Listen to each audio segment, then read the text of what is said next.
Good morning students. हम लोग biology का सर्कुलेटरी सिस्टम ये चैप्टर पढ़ रहे थे। इसका एक ही लेक्चर अपलोड किया गया था। इसमें हम लोग स्टार्ट किए थे बेसिकली कि सर्कुलेटरी सिस्टम क्या है, हम लोग का बॉडी में क्या क्या फ्लूइड रहता है। उसके बाद ब्लड के बारे में डिस्कस किए थे कि ब्लड का कॉम्पोजिशन क्या है, इसका प्रॉपर्टी क्या है। ठीक है। अच्छा, लास्ट हम लोग जो पढ़े थे वो थे सेलुलर एलिमेंट्स के बारे में पढ़े थे कि सेलुलर एलिमेंट्स 3 तरीके का होता है। एक होता है आरबीसी, रेड ब्लड सेल, जिसको एरिथ्रोसाइट भी बोला जाता है। दूसरा वाइट ब्लड सेल, उसको ल्यूकोसाइट बोला जाता है। और तीसरा है ब्लड प्लेटलेट, जिसको थ्रोम्बोसाइट भी बोला जाता है। इनमें से हम लोग रेड ब्लड सेल और वाइट ब्लड सेल डिस्कस किए थे सिर्फ। आज हम लोग ब्लड प्लेटलेट से स्टार्ट करेंगे, जिसका दूसरा नाम थ्रोम्बोसाइट्स भी है। ठीक है, तो हम लोग लिखेंगे ब्लड प्लेटलेट्स, जिसका दूसरा नाम है थ्रोम्बोसाइट्स। थ्रोम्बोसाइट्स, देखो ब्लड प्लेटलेट्स और थ्रोम्बोसाइट्स बेसिकली इसका मेन काम है ब्लड को क्लॉट करना, मतलब ब्लड को उसको क्लॉट कर देना। अगर कहीं पे कुछ कट गया तो खून निकालने लगता है, और वो खून क्या थोड़ी देर बाद अपने आप ही बंद हो जाएगा, मतलब ब्लड क्लॉट हो जाता है। ठीक है, तो यही मेन काम है इसका। क्योंकि अगर कहीं से खून निकल गया, कहीं कट गया या कुछ हो गया, खून निकलता है, तो अगर ब्लड क्लॉट नहीं होगा तो क्या बॉडी के अंदर जितना खून है सारा बाहर हो जाएगा, तो आदमी मर जाएगा। तो ऐसा तो होता नहीं है ना, थोड़ा देर बाद ब्लड खुद ब खुद बंद हो जाता है। इसको ब्लड क्लॉटिंग कहते हैं। तो देखो क्या लिखा हुआ है बुक में, blood platelets are minute oval round structure. Structure क्या है इसका, राउंड और ओवल। तो एक एक करके हम लोग प्रॉपर्टी को पॉइंट वाइज डिस्कस करते हैं। तो अगर ब्लड प्लेट का स्ट्रक्चर देखा जाए तो ये बहुत ही छोटा होता है, बहुत ही ओवल शेप होता है और राउंड स्ट्रक्चर होता है। मतलब पहला प्रॉपर्टी में हम लोग लिखेंगे माइन्यूट ओवल और राउंड स्ट्रक्चर्स। ठीक है, दूसरा क्या है, they are non nucleated floating in the blood, मतलब न्यूक्लियस नहीं रहता है, ब्लड के ऊपर फ्लोट करता है। ठीक है, तो इसको एक ही पॉइंट के अंदर डाल देते हैं, माइन्यूट ओवल और round structures, non nucleated and floating in the blood. ठीक है, दूसरा प्रॉपर्टी क्या है इसका ब्लड प्लेटलेट का, देखो लिखा हुआ है these are about 2 lakh to 4 lakh per cubic millimetre, है ना। मतलब 2 लाख से 4 लाख पर क्यूबिक मिलीमीटर में ये रहता है हम लोगों का बॉडी में, ब्लड में रहता है। एक नॉर्मल एडल्ट ह्यूमन बॉडी में 2 लाख से लेकर 4 लाख करीबन पर क्यूबिक मिलीमीटर ये रहता है। ठीक है, तो हम लोग क्या लिखेंगे, 2 lakh to 4 lakh per cubic millimetre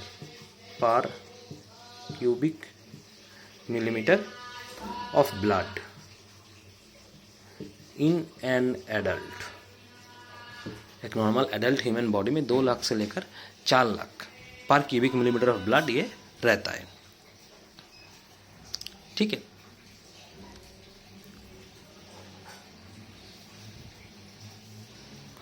next number 3 point में देखो लिखा हुआ है the platelets are derived from some giant cells called megakaryocytes in the red bone marrow. मतलब ये जो प्लेटलेट्स है, जिसका स्ट्रक्चर बहुत ही छोटा है, जो ओवल और राउंड स्ट्रक्चर है, ये कहाँ से मिलता है, ये मिलता है एक सेल से, जिसका नाम है मेगाकैरियोसाइट्स, जो रेड बोन मैरो में रहता है।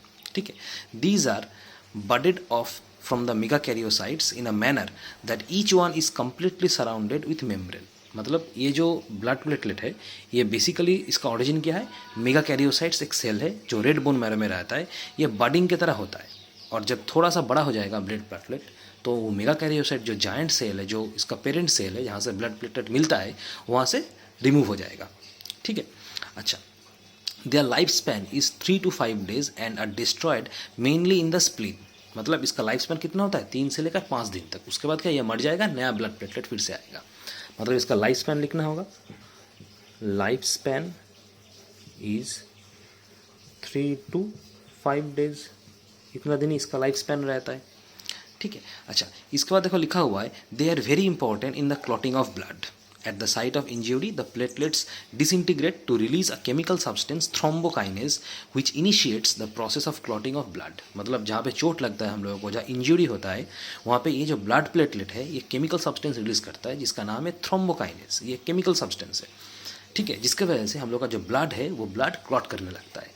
ठीक है, तो इसको भी लिखना है, बहुत इंपॉर्टेंट पॉइंट है, यही इसका मेन काम है.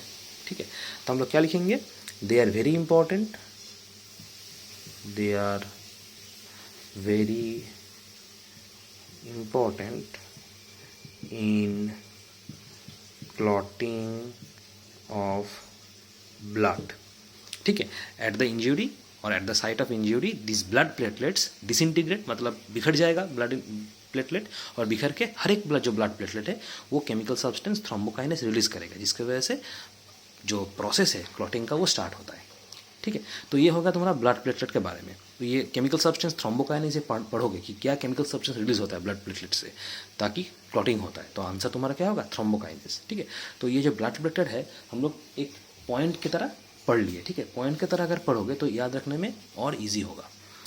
तो ये रहा ब्लड प्लेटलेट के बारे में. जो रिमेनिंग था ये हम लोग कंप्लीट कर लिए सेलुलर एलिमेंट्स. ठीक है, अच्छा, इसके बाद क्या है कि ये जो प्लेटलेट है जो ब्लड क्लॉटिंग में हेल्प करता है, इसका मेन काम क्या है, जिसको हम लोग पढ़ेंगे अभी. तो हम लोग क्या लिखेंगे, फंक्शन ऑफ प्लेटलेट्स.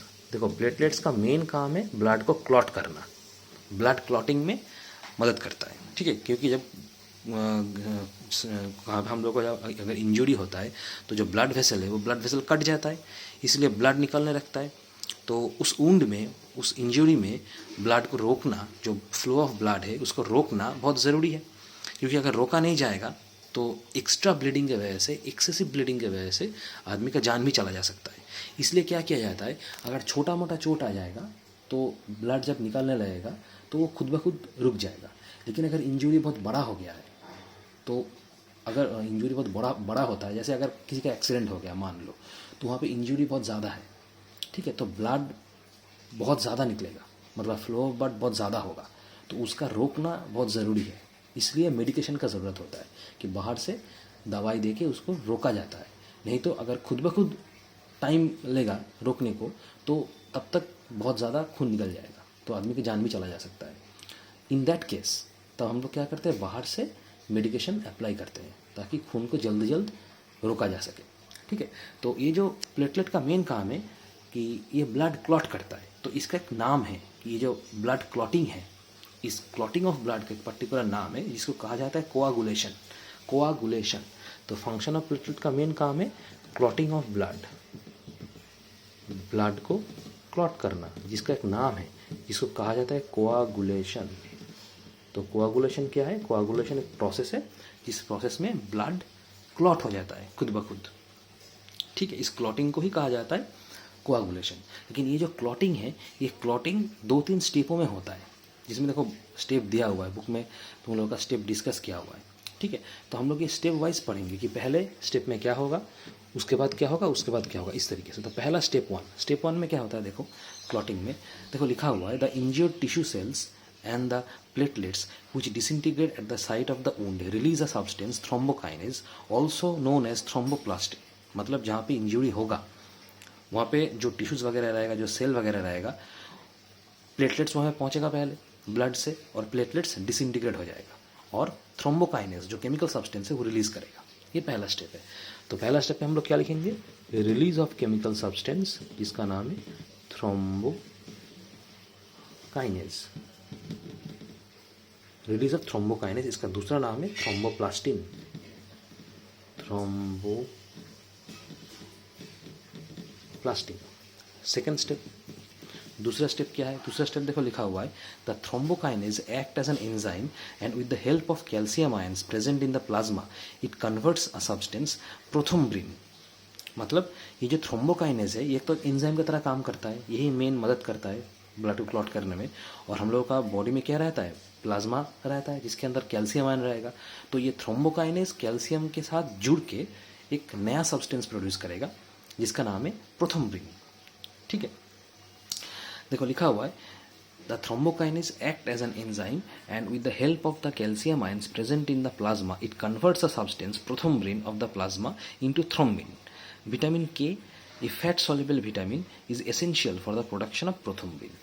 मतलब हम लोग क्या लिखेंगे, इसको अगर पॉइंट वाइज पढ़ेंगे तो क्या लिखेंगे, ये थ्रोम्बोकाइनेज जो एंजाइम की तरह काम करता है, जो ब्लड प्लेटलेट से निकलता है, ये बॉडी के अंदर जो प्लाज्मा है उसके अंदर कैल्शियम आयन रहेगा, कैल्शियम आयन इसके साथ जुड़ जाएगा, ठीक है। और ब्लड के अंदर प्रोथ्रोम्बिन एक सब्सटेंस रहता है, प्लाज्मा के अंदर प्रोथ्रोम्बिन एक सब्सटेंस रहता है, उसको कन्वर्ट करके थ्रोम्बिन में कन्वर्ट कर देगा। मतलब ये दो मिलके प्लाज्मा के अंदर एक सब्सटेंस रहता है जिसका नाम है प्रोथ्रोम्बिन, ये इनएक्टिव रहता है, ठीक है, ये इनएक्टिव रहता है, काम नहीं करता है, इनएक्टिव रहेगा प्लाज्मा के अंदर। तो ये दोनों क्या करेगा, प्लाज्मा के अंदर जो प्रोथ्रोम्बिन इनएक्टिव सब्सटेंस है उसको कन्वर्ट कर देगा, कन्वर्ट करेगा किसमें, थ्रोम्बिन में, थ्रोम्बिन में। जब ये कन्वर्शन हो जाएगा तो ये एक्टिव हो जाएगा, मतलब पहले इनएक्टिव था प्रोथ्रोम्बिन, अब इन दोनों के वजह से ये प्रोथ्रोम्बिन जो है वो इनएक्टिव से थ्रोम्बिन में कन्वर्ट हो जाएगा और ये एक्टिव हो जाएगा, ठीक है। मतलब ये अपना काम स्टार्ट करेगा क्लॉटिंग में, ठीक है।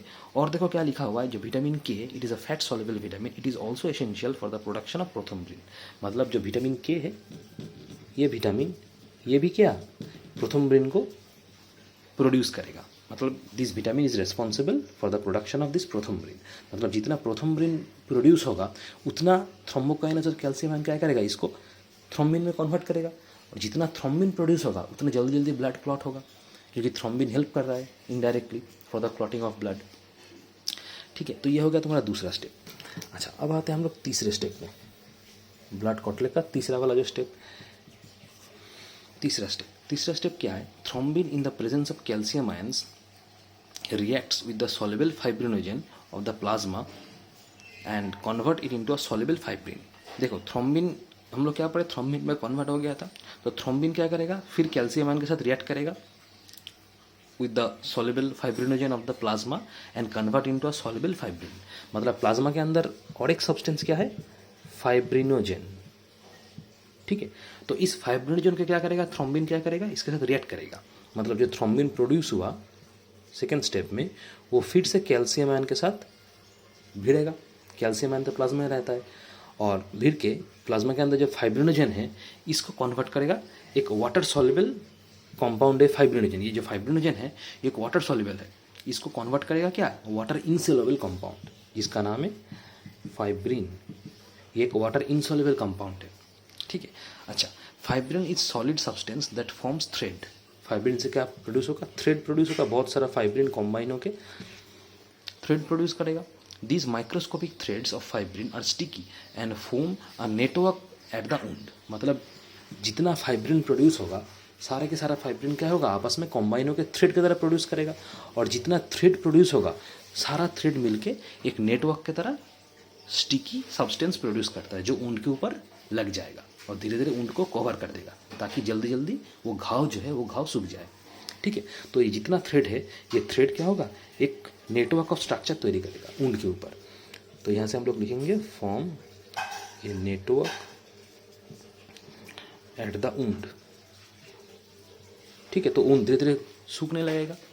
अच्छा, लास्ट स्टेप जो है नंबर 4 स्टेप, ब्लड क्लॉटिंग का चौथा वाला स्टेप, जो लास्ट स्टेप है, ठीक है। तो थर्ड वाला स्टेप में क्या हुआ था, ऊंड के ऊपर एक नेटवर्क आ रहा था, है ना, ऊंड के ऊपर एक नेटवर्क आ रहा था, जिसकी वजह से ऊंड धीरे धीरे कवर होने लगेगा।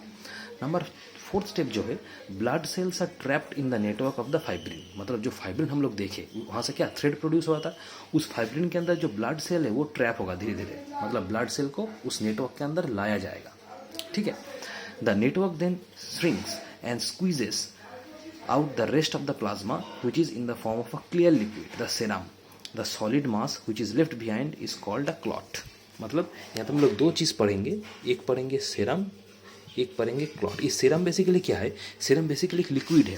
मतलब हम लोग जो बॉडी में जो ब्लड सेल रहता है, जहाँ पे इंजरी हुआ था वहाँ पे तो ब्लड सेल डैमेज हो जाएगा, लेकिन जहाँ पे इंजरी नहीं हुआ है, जो बॉडी का नॉर्मल हिस्सा है, वहाँ से ब्लड सेल को लिया जाएगा, लेके वो जो वुंड है जिसके ऊपर नेटवर्क ऑफ थ्रेड कवर करने लग रहा था, वहाँ पे ब्लड सेल को डाला जाएगा, और वो जो थ्रेड है वो थ्रेड धीरे धीरे धीरे धीरे लिक्विड में कन्वर्ट होगा, जो कि एक्चुअली ब्लड है, जिसको हम लोग कहेंगे क्या, सेरम। ठीक है, और जो सॉलिड मास रह जाएगा उसको कहेंगे क्लॉट। ठीक है, इसका दूसरा नाम भी है, दूसरा नाम है थ्रोम्बस। थ्रोम्बस। जब ये सेरम और क्लॉट अलग अलग हो जाएगा तब हम लोग का जो ब्लड है वो ब्लड क्या पूरी तरीके से क्लॉट हो जाएगा। समझ में आया? टोटल ब्लड क्लॉटिंग ये है स्टेप बाय स्टेप प्रोसेस कि ब्लड कैसे क्लॉट होता है। ठीक है, बहुत इंपॉर्टेंट है, इसको स्टेप वाइज पढ़ोगे तो और अच्छी तरीके से याद रहेगा। अच्छा, ब्लड क्लॉटिंग के बारे में हम लोग इसके बाद जो पढ़ेंगे वो है कि ब्लड ट्रांसफ्यूशन और ब्लड ग्रुप्स के बारे में पढ़ेंगे। Blood transfusion and blood group. ठीक है, ब्लड ग्रुप। ठीक है, देखो ब्लड ट्रांसफ्यूशन के बारे में पहले बता देते हैं। देखो ब्लड ट्रांसफ्यूशन मतलब क्या, ब्लड ट्रांसफ्यूशन मतलब ब्लड को इंजेक्ट करना, किसी के बॉडी में ब्लड को इंजेक्ट करना, मतलब किसी को अगर खून का ज़रूरत है, ठीक है, किसी कारण की वजह से उसको खून का ज़रूरत है। ठीक है, तो खून क्या कहाँ से मिलेगा, किसी दूसरे पर्सन से मिलेगा जो हेल्दी है, तो उस हेल्दी पर्सन से खून लेके जिसको ज़रूरत है खून को उसके बॉडी में डाला जाएगा, इसी को कहा जाता है ब्लड ट्रांसफ्यूशन। तो ये ब्लड ट्रांसफ्यूशन ऐसा नहीं है कि किसी की बॉडी से खून निकाल के हम लोग किसी दूसरे बॉडी को दे देंगे, जिसको ज़रूरत है उसको दे देंगे, ऐसा नहीं है।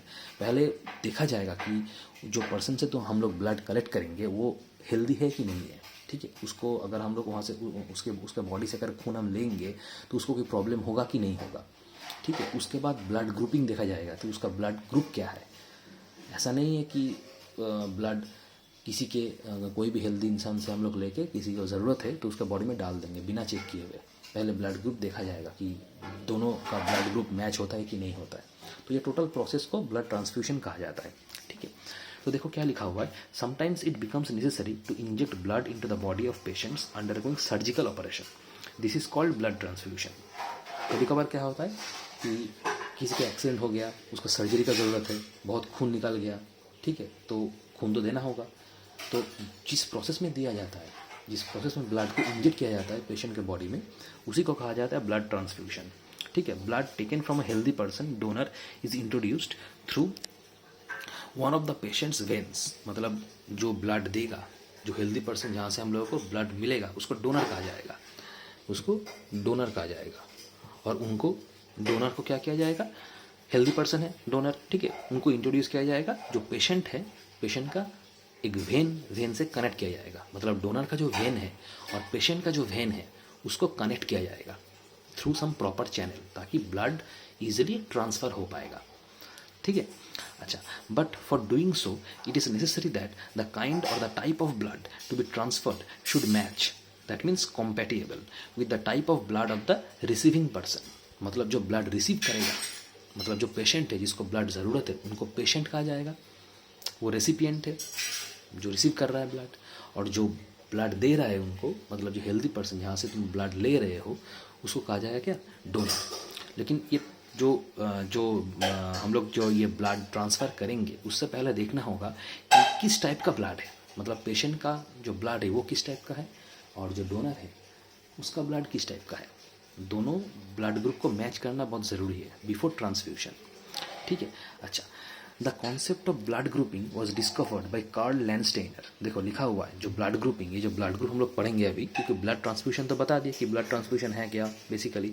अब ये जो ब्लड ग्रुप हम लोग पढ़ेंगे, ये ब्लड ग्रुप का जो कॉन्सेप्ट है ये लेके आए थे कार्ल लैंडस्टेनर, बुक में देखो लिखा हुआ है।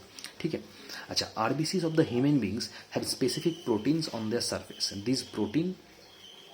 This protein are called antigens. देखो इसको पढ़ना होगा, एंटीजेंस क्या है, कभी कोई सवाल पूछ लेता है कि व्हाट इज एंटीजेंस और व्हाट आर एंटीजेंस। एंटीजेंस क्या है, एंटीजेंस बेसिकली तुम्हारा क्या है, एंटीजेंस है प्रोटीन जो आरबीसी के ऊपर फ्लोट करता रहता है। हम लोग का ब्लड का जो आरबीसी है, रेड ब्लड कॉर्पसल, ठीक है, इसके ऊपर फ्लोट करता रहता है कुछ प्रोटीन मॉलिक्यूल जिसका नाम है एंटीजन। तो basically antigens are specific proteins, they are floating on the RBC of human beings. ठीक है, these proteins are called antigens in humans. There are two types of antigen. दो तरह का एंटीजन होता है ह्यूमन बॉडी में, मतलब ह्यूमन ब्लड का हम बात कर रहे हैं कि ह्यूमन बॉडी में दो तरह का प्रोटीन होता है। ठीक है, एक एंटीजन ए और एक दूसरा एंटीजन बी। एक होता है एंटीजन ए, दूसरा होता है एंटीजन बी। ठीक है, the plasma of the blood contains complementary proteins called antibodies. देखो प्लाज्मा के अंदर क्या रहता है, एंटीबॉडीज। ये एंटीबॉडीज कहाँ रहता है, नाम सुने होंगे एंटीबॉडीज, ये रहता है प्लाज्मा के अंदर। प्लाज्मा, क्योंकि ब्लड का एक इंपॉर्टेंट कॉम्पोजिशन प्लाज्मा है, हम लोग पढ़े थे पिछले लेक्चर में। तो ये प्लाज्मा में रहता है क्या, ये एंटीबॉडीज। तो ये एंटीबॉडीज क्या है, एंटीबॉडीज भी एक प्रोटीन है। ठीक है, जैसे एंटीजन प्रोटीन है वैसे एंटीबॉडीज भी प्रोटीन्स है, लेकिन एंटीबॉडीज रहता कहाँ है, प्लाज्मा के अंदर रहता है। ठीक है, अच्छा, डिपेंडिंग ऑन द प्रेजेंस और absence on the type of antigens there are 4 blood group. मतलब ये एंटीजन किस तरह का एंटीजन है, एंटीजन ए है कि एंटीजन बी है, इसके ऊपर डिपेंड करके 4 तरीके का ब्लड ग्रुप होता है। ठीक है, क्या क्या ब्लड ग्रुप होता है, देखो 4 तरह का ब्लड ग्रुप होता है। पहला होता है blood group A, blood group B, blood group A B और ब्लड ग्रुप ओ। ठीक है, अगर सिर्फ एंटीजन ए है तो ब्लड ग्रुप ए, अगर सिर्फ एंटीजन बी है तो ब्लड ग्रुप बी, अगर दोनों हैं एंटीजन ए और बी तो ब्लड ग्रुप ए बी, और नहीं तो ब्लड ग्रुप ओ। तो ये बहुत ही रेयर केस होता है। ठीक है, ब्लड ग्रुप ओ। ठीक है, अब हम लोग बता दिए, देखो बुक में तो हम लोग तुम लोग का सब कुछ लिखा हुआ रहेगा कि अगर एंटीजन ए मौजूद है सिर्फ आरबीसी में तो ब्लड ग्रुप होगा उसका ए, अगर सिर्फ एंटीजन बी मौजूद है तो ब्लड ग्रुप होगा बी, अगर दोनों एंटीजन ही मौजूद है antigen A and antigen B तो ब्लड ग्रुप हो जाएगा ए बी, और अगर दोनों में से कोई भी एंटीजन नहीं है तो ब्लड ग्रुप हो जाएगा सिर्फ ओ। ठीक है, तो ये बहुत रेयर केस में होता है ब्लड ग्रुप ओ। तो देखो बुक में लिखा हुआ है। ठीक है, अच्छा, अगर एंटीजन ए है तो एंटीबॉडी क्या रहेगा, एंटीबॉडी 2 तरीके का होता है, एक होता है एंटीबॉडी ए और एक होता है एंटीबॉडी बी, जैसे एंटीजन की तरह। ठीक से समझ लो, अगर एंटीजन ए मौजूद है तो ब्लड ग्रुप ए हो जाएगा, तब एंटीबॉडी क्या रहेगा, एंटीबॉडी बी रहेगा। अगर एंटीजन बी मौजूद है तो ब्लड ग्रुप हो जाएगा बी, तब एंटीबॉडी क्या रहेगा, एंटीबॉडी ए। ठीक है, और अगर एंटीजन ए और एंटीजन बी दोनों मौजूद है ब्लड में तो ब्लड ग्रुप हो जाएगा ए बी, तब कोई भी एंटीबॉडी नहीं रहेगा। ठीक है, अच्छा, ब्लड ग्रुप ओ कब होगा, जब एंटीजन ए और एंटीजन बी दोनों में से कोई भी नहीं रहेगा, तब क्या रहेगा, यहाँ पे एंटीबॉडी ए और एंटीबॉडी ए बी दोनों ही रहेगा। इसका मतलब क्या हुआ, अगर एंटीजन ए है तो एंटीबॉडी बी रहेगा, अगर एंटीजन बी है तो एंटीबॉडी ए रहेगा, रिवर्स होगा, उल्टा। और अगर दोनों ही एंटीजन मौजूद है तो कोई भी एंटीबॉडी नहीं रहेगा, अगर कोई भी एंटीजन नहीं है मतलब ब्लड ग्रुप ओ, तब दोनों ही एंटीबॉडी रहेगा। मतलब एंटीजन ए और एंटीजन बी ये 2 तरीके का एंटीजन होता है, एंटीबॉडी ए एंटीबॉडी बी 2 तरीके का एंटीबॉडी होता है। अगर एंटीजन ए रहता है तो एंटीबॉडी ए नहीं रहेगा, तब एंटीबॉडी बी होगा, अगर एंटीजन बी रहता है तो एंटीबॉडी बी नहीं रहेगा, एंटीबॉडी ए रहेगा, रिवर्स होगा। समझ में आ रहा है। अच्छा, ये जो ब्लड ग्रुपिंग किया गया है कि जैसे हम लोग बोले ना कि blood group A, blood group B, blood group A B, blood group O, किस तरह का एंटीजन रहेगा, किस तरह का एंटीबॉडी रहेगा, इस टोटल सिस्टम को कहा जाता है ABO सिस्टम। ABO क्यों कहा जाता है, क्योंकि देखो ब्लड ग्रुप जो है या तो ए है या तो बी है या तो AB है या तो O है, तो तीनों को एक साथ कॉम्बाइन करके ABO सिस्टम कहा जाता है। ठीक है, हम लोग यहाँ पे ABO सिस्टम पढ़ेंगे और RH सिस्टम भी पढ़ेंगे। ABO सिस्टम पहले पढ़ा दिए, ठीक है, थोड़ा सा और डिस्कस करके उसके बाद RH सिस्टम में आएंगे। तो ABO सिस्टम क्या है, देखो according to the ABO system there are 2 types of antigens and 2 types of antibodies and total 4 types of blood is there in case of human system. That means in human blood is classified into 4 types. According to the ABO system, human blood is classified into 4 types, A, B, AB and O. ठीक है, अच्छा, besides transfusion of one's own type of blood, the other possible transfusions can be made as follows. मतलब क्या है, अगर blood transfusion करने से पहले देखा जाता है कि पेशेंट का ब्लड और ह्यूमन जो जहाँ से तुम ब्लड ले रहे हो मतलब डोनर का ब्लड वो मैच हो रहा है कि नहीं हो रहा है। मतलब अगर पेशेंट का ब्लड ग्रुप ए है तो डोनर का ब्लड ग्रुप भी ए होना चाहिए, पेशेंट का ब्लड ग्रुप अगर बी है तो डोनर का ब्लड ग्रुप बी होना चाहिए, सेम टाइप ऑफ ब्लड होना चाहिए, नहीं तो ट्रांसफ्यूशन पॉसिबल नहीं होगा। ठीक है, तो ये देखना होता है। तुम लोग का ये और डिटेल्स में नहीं दिया हुआ है, सिर्फ ब्लड ट्रांसफ्यूशन ही दिया हुआ है, मतलब ABO सिस्टम जो दिया हुआ है। इसके बाद RH वाला सिस्टम है ये दिया नहीं है। ठीक है, तो ये हम लोग डिस्कशन में नहीं आएंगे। हम सोचे थे कि RH सिस्टम भी शायद दिया रहेगा, लेकिन RH सिस्टम दिया नहीं है, तो यहाँ तक ही दिया हुआ है। ठीक है, तो हम लोग यहीं तक पढ़ेंगे क्योंकि दिया अगर नहीं है तो कुछ नहीं कर सकते। ठीक है, तो आज के क्लास में इतना ही। ठीक है, नेक्स्ट क्लास में हम लोग डिस्कस करेंगे एक नया टॉपिक से जो ब्लड सर्कुलेटरी सिस्टम है, मतलब इसके ब्लड सर्कुलेटरी सिस्टम में तुम लोगों का आएगा हार्ट आएगा, ठीक है, ब्लड वेसल आएगा, ब्लड आएगा, आर्टरी, वेन, कैपिलरी, मतलब टोटल जो हार्ट है ये कैसे काम करता है, हार्ट के अंदर क्या क्या रहता है, ये हम लोग डिस्कस करेंगे नेक्स्ट क्लास में, ठीक है। तो आज के लिए इतना ही, नेक्स्ट क्लास में फिर मिलते हैं। Thank you.